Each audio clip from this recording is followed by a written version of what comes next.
જ્યારે કોઈ વ્યક્તિ પાણીમાં ઉતરે ત્યારે જે સ્વિમિંગ રિંગ હોય છે તે જીવન રક્ષકનું કામ કરતી હોય છે। ત્યારે હરની તળાવ ખાતે જે દુર્ઘટના સર્જાઈ, બોટ પલટી ખાવાના કારણે 14 લોકોના ભોગ લેવાયા, એ સ્થળ પર અત્યારે જે ન્યૂઝ 18 ગુજરાતીની ટીમ છે તે રિયાલિટી ચેક કરવા માટે પહોંચી છે।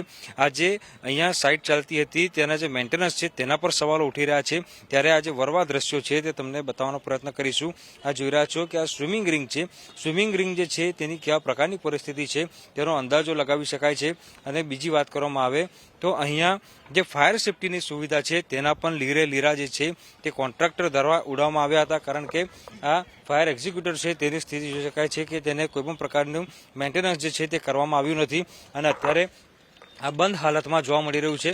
એટલે અહીંયા બીજી વાત કરીએ તો અત્યારે જે લેક છે, જે પાલક છે તેના પર આપણે ઊભા છે, તે પણ કાટ ખવાઈ ગયેલી છે અને લાકડા જે છે તે સડી ગયેલા છે।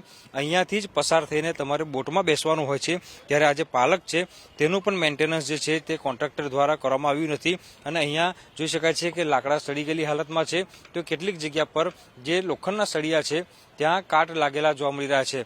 બીજી વાત કરીએ તો આ બોટ તમે જોઈ રહ્યા છો, એ તમામ બોટ જે છે તે પણ કફોડી સ્થિતિમાં છે। આ જે બોટ છે તે પણ કાટ ખવાઈ ગયેલી છે અને આ તમામ બોટને વેલ્ડિંગ મારીને જે કોન્ટ્રાક્ટર છે તેના દ્વારા ઉપયોગમાં લેવામાં આવતું હતું અને જે મોટી સંખ્યામાં અહીંયા પ્રવાસીઓ આવતા હોય છે, એ પ્રવાસીઓને તેમના પોતાના જીવના જોખમે આ જે બોટ છે તેમાં આ તળાવમાં જે છે તે મુસાફરી કરવામાં આવતી હતી।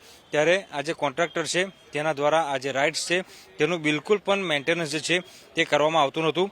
બીજા દ્રશ્યો બતાવીશું કે તળાવની ચારે તરફ તમે આ રેલિંગ જોઈ રહ્યા છો।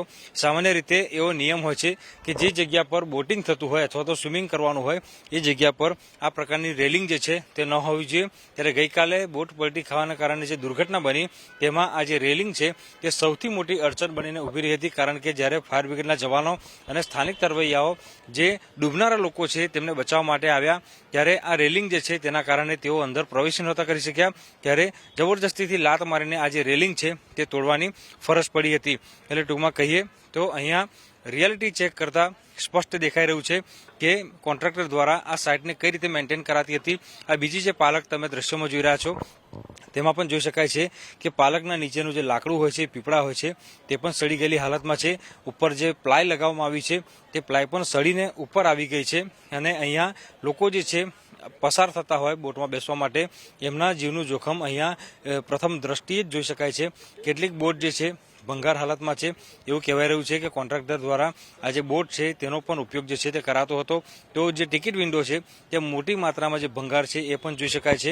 એટલે ટૂંકમાં કહીએ તો જે પરેશ શાહ છે તેના દ્વારા ખરેખર માનવવધ જેવું કૃત્ય જે છે તે કરવામાં આવ્યું છે, કારણ કે જો તેને માનવવધ જેવું કૃત્ય ન કર્યું હોત તો આ તમામ જે વ્યવસ્થા છે તેને મેન્ટેન કરી હોત, પરંતુ તેના દ્વારા માત્ર ને માત્ર પૈસા કમાવાની દ્રષ્ટિએ આ જે સાઇટ છે તે ઓપરેટ કરવામાં આવતી હતી। ત્યારે પોલીસ દ્વારા જે પરેશ શાહ છે તેની શોધખોળ પર અત્યારે હાથ ધરવામાં આવી છે। હાર્દિક દીક્ષિત, ન્યૂઝ 18 ગુજરાતી, વડોદરા।